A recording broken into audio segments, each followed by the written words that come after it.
Baik, yang kita ingin titik beratkan teman-teman sekalian adalah coba renungi baik-baik ya. Nanti kalau ajal itu datang, apakah kita termasuk orang yang bersyukur pada saat meninggal karena banyaknya persiapan dan bekal kita, atau malah kita orang yang menyesal? Untuk membahas poin ini dalam pembukaan kita, saya mengajak Bapak Ibu untuk tadabbur ayat-ayat Al-Quran. Kalau tidak, ini firman Allah Subhanahu wa taala sudah turun 1400 tahun yang lalu Bapak Ibu sekalian, dan akan terus ditilawakan sampai hari kiamat nanti. Saya ulangi, surah Al-Mu'minun, surah nomor 23 ayat 99 mulai. Jaa ahadahumul mautu qala rabbirji'un.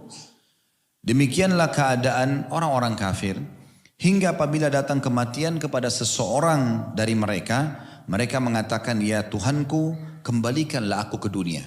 Ayat 99. Jadi nanti orang-orang yang sedikit sekali amalnya, banyak dosanya, apalagi kalau dalam keadaan kafir, di saat dia akan dicabut ruhnya oleh malaikat maut, maka dia akan berkata, ya Tuhanku, kembalikan aku ke dunia. Kira-kira untuk apa?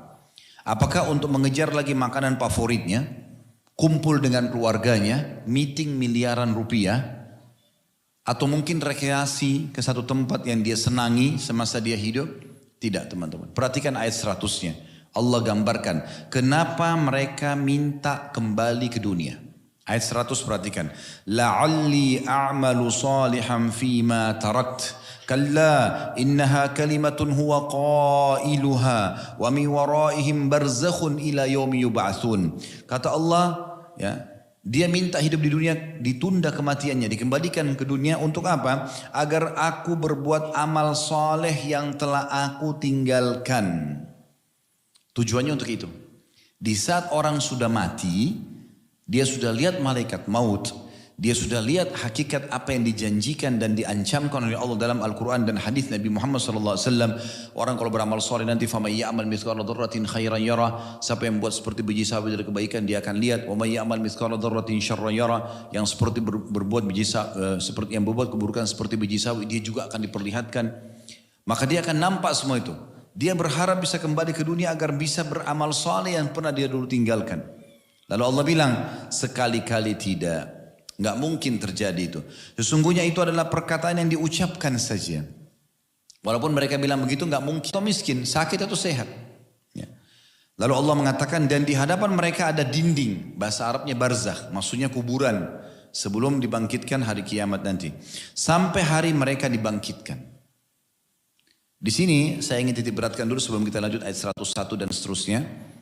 Pernah dalam sebuah hadis teman-teman sekalian, Nabi Muhammad SAW melewati sebuah kuburan, beberapa kuburan. Lalu beliau berhenti sejenak. Dan beliau sahabat-sahabat juga di sekitarnya berhenti di sekitar beliau. Lalu beliau mengatakan, demi zat yang jiwaku dalam genggamai, maksudnya demi Allah, sesungguhnya pemilik kuburan ini, ditunjuk kuburan itu, lebih mencintai 2 rakaat sholat yang kalian kerjakan daripada dunia dan seluruh isinya. Apa maknanya? Kalau seandainya orang ini hidup, dihidupkan lagi sama Allah, dia akan kejar 2 rakaat sholat sunnah. Coba renungi baik-baik. Ada riwayat yang unik sekali. Saya selalu mengulang-ulangi riwayat ini untuk mencas sendiri iman saya Bapak Ibu sekalian. Agar jangan sampai luput dari kita kesempatan amal soleh. Mahal sekali itu kalau Allah kasih kesempatan Bapak Ibu bisa duduk begini, dengar azan bisa sholat, ada orang miskin bisa sedekah, macam-macam, bisa baca Quran, bisa berbuat baik sama pasangan kita, sama orang tua kita, anak-anak, sama manusia secara umum. Itu kalau Allah kasih pulang itu luar biasa. Ya. Ada sebuah riwayat, disebutkan oleh Al-Mudhi dalam kitab Targhib Tarhib beliau, dan disahihkan oleh Syekh Albani. Di zaman Nabi SAW ada 3 orang dari satu suku Arab masuk Islam. Dan pada saat itu diikram atau dimuliakan, dijadikan sebagai tamu di rumah oleh Talha bin Ubaidillah radhiyallahu anhu. Kalau Bapak Ibu sudah tahu alhamdulillah. Kalau belum tahu, Talha bin Ubaidillah ini salah satu dari 10 sahabat yang dijamin masuk surga. Orang yang sangat mulia. Dijadikan tamu di rumahnya. Subhanallah, dia ceritakan, dia bilang berjalan waktu dari 3 orang ini, orang pertama dari 3 orang ini ikut jihad, lagi ada jihad dia ikut perang, mati syahid. Berjalan waktu lagi, orang yang kedua dikumandangkan jihad ikut juga mati syahid. Lalu orang yang ketiga meninggal setelah itu beberapa waktu, kemudian meninggal tapi bukan mati syahid, mati di atas ranjang saja, mati biasa. Yang uniknya, Talha bin Ubaidillah radhiyallahu anhu mengatakan, saya melihat dalam mimpi saya, kalau Allah perlihatkan yang paling depan dalam mimpi dan paling mulia di antara mereka yang mati di atas ranjang. Lalu datang setelahnya orang yang mati syahid yang nomor 2, lalu orang yang mati syahid pertama itu paling belakang. Dia bilang, saya bingung dengan mimpi ini. Sebab di benak dia, yang terbaik adalah yang mati syahid pertama. Kok bisa yang mati di atas ranjang ini yang paling depan, yang paling tinggi mulia kedudukannya. Dia langsung lapor kepada Nabi SAW selepas sholat subuh, ya Rasulullah begini kejadiannya. Kata Nabi SAW, kenapa kau heran hai Talha? Mana kau dari sholatnya orang itu berapa hari? Zikirnya, baca Qur'annya, sedekahnya. Subhanallah, kalau Bapak Ibu dikasih umur seminggu aja, beda sama orang lain.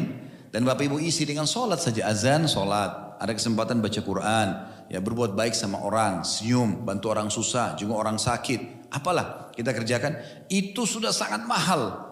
Yang mungkin orang kalau meninggal berharap bisa kembali mengerjakan itu. Maka jangan sia-siakan waktu. Seringkali kita buang-buang waktu dan kita tidak isi dengan ibadah kepada Allah Subhanahu wa taala, dan variasi ibadah banyak sekali. Ini poin penting. Poin yang hadis yang lain mirip dengan ini, tapi ada 2 orang di masa Nabi SAW, dua-duanya bersahabat. Mirip tadi kisahnya, tapi ini berbeda riwayat. Yang pertama meninggal mati syahid di medan perang. Seminggu kemudian meninggal orang yang kedua, mati di atas ranjang saja. Kemudian pada saat disolati, yang kedua, yang pertama sudah disolati Nabi SAW. Yang kedua, kata Nabi SAW, bagaimana menurut kalian tentang orang ini dibandingkan temannya meninggal pekan lalu? Dan pekan lalu mati syahid. Para sahabat tangkapnya, yang meninggal pekan lalu pasti lebih baik. Maka mereka mengatakan, ya Rasulullah, semoga saja orang yang meninggal ini bisa sederajat dengan temannya yang meninggal minggu lalu. Karena bersahabat. Maka kata Nabi SAW, sungguh derajatnya orang ini dibandingkan temannya yang pekan lalu antara langit sama bumi. Ini lebih tinggi. Kata Nabi SAW begitu. Lalu sahabat semua bingung. Kata Nabi SAW, karena dia sempat beribadah seminggu dibandingkan temannya. Coba bayangkan. Itu luar biasa. Jadi jangan disia-siakan teman-teman sekalian. Jangan dengarkan waktu sholat, hayya ala sholat. Allah yang panggil. Muadzin satu dunia semuanya mengucapkan kalimat yang sama. Orang Afrika, orang Melayu sama aja. Ayo sholat, hayya ala falah. Ayo menuju kepada kemenangan. Lalu gak sholat. Tunda-tunda. Kenapa gak dikerjakan? Panggilannya belum tentu terulang. Bahkan bisa saja amal ibadah yang sedang kita kerjakan itu adalah amal terakhir. Saya selalu menjadi bersama kami. Ingat Bapak Ibu sekalian, jadikan peluang dan kesempatan amal soleh kita yang sempat kita kerjakan itu adalah amal yang terakhir. Mungkin setelah itu kita meninggal dunia. Dan subhanallah, amal soleh itu susah untuk terulang. Belum tentu bisa ada kesempatan. Contoh, misal, tadi malam ada orang yang tidak tahajud. Karena dia pikir sunnah. Ingat ya Bapak Ibu sekalian, sunnah pun tetap perintah agama. Jangan kena sunnah kita nggak kerjain. Enggak. Kalau kita selalu berhujjah, beralasan, kan sunnah. Ya udah, berarti sunnah dihapus dari syariat. Nggak mungkin. Kita dianjurkan untuk mengerjakan. Justru itu menguatkan nanti amal-amal wajib. Kan gitu. Jadi nggak boleh. Sekarang kalau ada orang misalnya tadi malam nggak sholat tahajud. Kenapa sunnah? Atau ketiduran. Rugikah dia? Berdosakah dia? Jawabannya tidak. Tapi rugikah dia? Iya rugi. Sekarang kalau misalnya saya sebutkan nih. Misalnya keutamaan sholat malam. Kata Nabi SAW, jangan tinggal orang-orang soleh sebelum kalian. Kata Nabi SAW dalam hadis yang lain, kerjakan sholat malam karena dia adalah sholat yang afdal setelah sholat 5 waktu.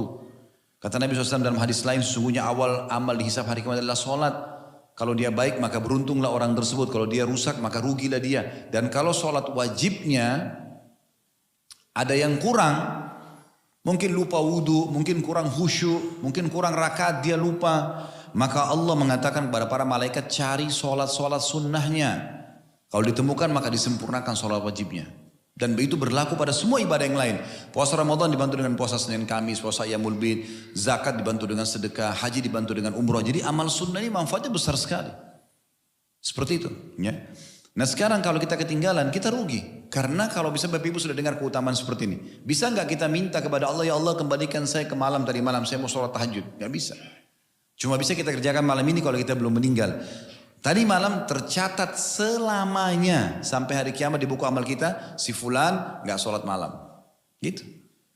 Saya subhanallah, saya jadikan selalu pemicu Bapak Ibu sekalian dan cambuk yang berat buat saya gitu kan. Kalau ada satu kesempatan ibadah yang hilang. Dan itu selalu saya jadikan sebagai pegangan hidup supaya saya gak lalai gitu. Satu waktu di Jakarta, di Condet, saya kedatangan tamu di rumah.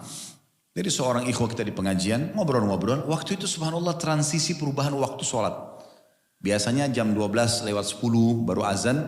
Itu mundur waktu, saya nggak ikutin itu. Saya cuma andalin saja dengar azan, saya ke masjid. Pas sudah jam 12 lewat 10 kok nggak dengar azan. Kebetulan masjid dekat rumah mikrofonnya rusak.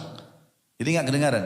Saya lihat jam, saya bilang sama tamu, akhi ini sudah jam 12 lewat 10, sepertinya sudah masuk azan.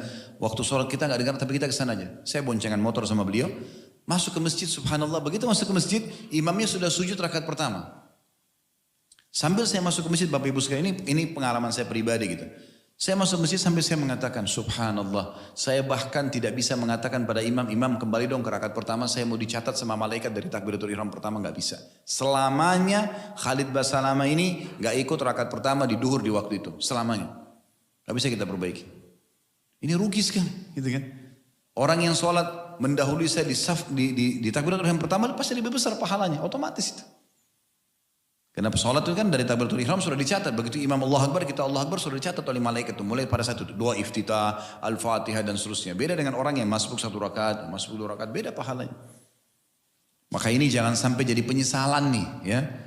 Jangan sampai jadi penyesalan.